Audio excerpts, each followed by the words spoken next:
Previewing the Fillmore Central football season with head coach Chris Mensink. And coach, obviously, over the last few years, you've had a lot of on the field success. Two trips to the state tournament. You were right there last year, getting to the section final once again. How much moving forward is instilling what goes into that success rather than the overall success itself, perhaps? Well, I think, yeah, success kind of breeds success. Those kids have been a part of that preparation the last 4 years, making it to the section final. So as these kids have been brought up, they've been a part of that and saw the preparation and what those upperclassmen did to prepare and put themselves in that position. So this year's no different. I think we've had a wonderful off season. Our coaches have done a great job. The kids have worked hard. It's time to get the season started. And when you look at your squad this year, only four seniors on the squad, but a pretty good junior class. How have those groups mixed together here in preseason camp? Boy, I tell you, we've had a very awesome first 2 weeks of camp.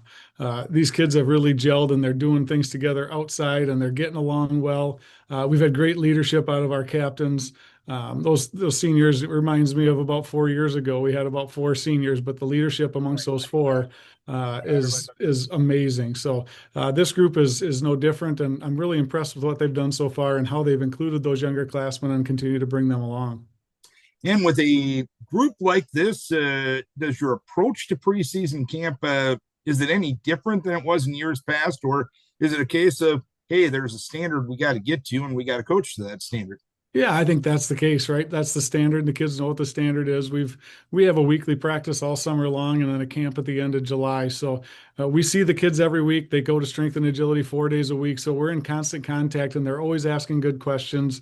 They put the time in the off season to, in the film room. They do a great job in the weight room and in our strength and agility program, along with our coach Peterson that puts that stuff together. So we always say we don't want to come to football to get in shape, right? We get in shape to play football. So those kids came in excellent shape and ready to hit the ground running.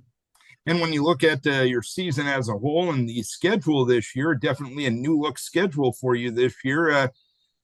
How how do you approach that, or does that maybe add to the challenge and a little bit of the fun to this season as well? Yeah, that does it. It makes it fun, and it's on our schedule this year. Well, in our section for one, we only have 6 teams, which is unique. That's never happened before. So, as we get into playoff time, there will be a couple buys. So obviously, that's the goal. You want to continue to work week by week to help yourself and earn one of those buys if you can.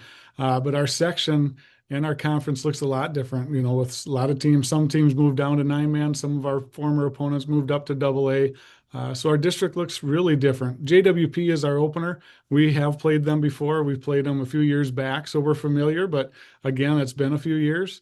New Richland, there's a school that when I started in '97, we used to play them in a JV game every year. At that time, we were both a bigger school. So that'll be fun to renew that rivalry. St. Clair, we don't know much about, never played them. That's our finale of the year. Blooming, of course, is one of our crossover games. USC is a team too. We have played in a home and away series here in like 15, 16, so not too far removed, but far enough that things have changed. So yeah, that adds to the challenge for sure. And we were searching around for some film early and got some film. So we've been able to take a look at kind of what they've done in the past. But again, it's a new year, new personnel. So we look forward to that challenge and preparing for some new opponents. And of course, going into week one, there's going to be a little bit of guesswork no matter what, dealing with new teams and new personnel and et cetera.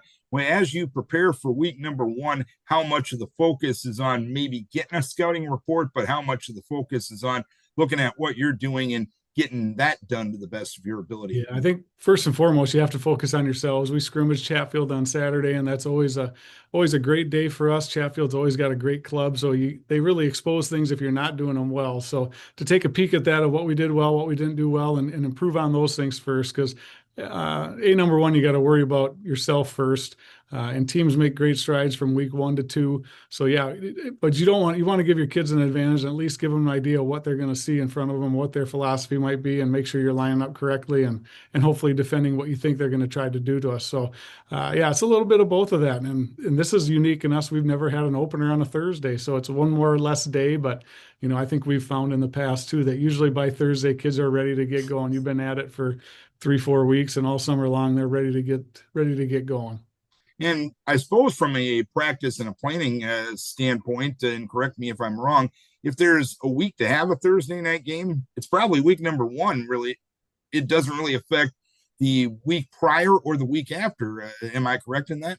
Right. Yeah, it'll be unique because what we're going to do with that Friday. Now, going to Janesville, it's a couple hour trip, so we're going to get home late, of course. But yeah, with Labor Day and that long weekend, it'll be a unique weekend for us that we haven't had to deal with there. But yeah, if you're gonna have it's this year, we've been used to that with COVID, and ever since COVID, I feel like with the referee shortage and things like that, this year we've got two Thursday games, we got a Saturday game, we got a Wednesday game. So Friday nights are kind of the not the standard anymore either. So I guess you got to be ready to play when you're ready to play. So we're looking forward to Thursday night and get things going.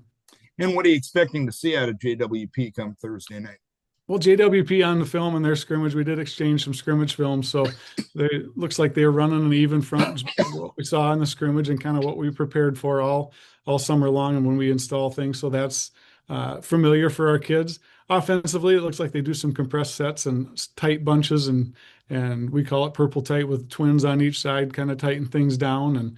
And so it's gonna be a challenge to defend those things and we look forward to that. So, but they got their quarterback back and looks like they got a nice receiver back. They got some size up front. So, yeah, it'll be a fun first opponent for us. All right, Chris. Hopefully, you can get the season off to a good start this Thursday night. We wish best of luck. Keep you guys healthy, and hopefully, we're talking about a 1-0 Falcon squad next week. Appreciate that, Darren. Always thanks for giving our kids the exposure and the time. Chris Mensink, head coach of the Fillmore Central Falcons, Thursday night opener at Janesville Waldorf Pemberton.